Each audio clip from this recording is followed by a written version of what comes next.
Hey guys, dinner.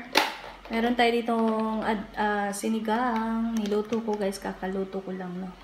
Gutom na tayo, kaya kain na tayo guys. Mainit pa oh. Tikman natin yung sabaw guys ha. Sarap ko talaga magluto, Josh. Oh, di ba? Oh, ito yung gabi. Ito yung gabi na hinalo ko guys. Tingnan niyo naman kung gaano kalapot. Ang pinanghalo natin na ano guys, na ayan oh, na pangpaasim ay mangga. So nakikita niyo pa may mangga oh. Oh, talagang ano siya, healthy na, masarap pa kasi purong-purong mangga ang Diyos, huwag ka malikot. Purong-purong mangga ang hinalo ko, guys.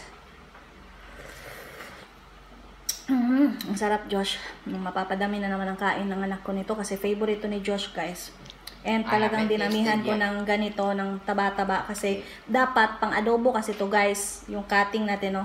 Naluan ko na lang siya ng mga buto-buto, ganyan.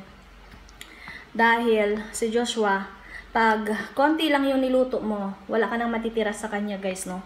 Maubusan ka kasi mahilig si Joshua sa mga ganito, oh, yung may mga taba-taba, ganyan. Masarap naman kasi talaga to sa sinigang, no, yung may taba-taba. Kahit ako man, hindi ko gusto yung puro laman ba. So kayo guys, kung mahilig kayo sa sinigang, pakiki-comment nyo nga guys kung mahilig din kayo sa sinigang. I-comment nyo dyan sa baba kung kayo din ay kagaya namin na mahilig sa sinigang. And thank you for watching guys. Bye-bye. So kain na tayo guys. Kain na din kayo dyan guys.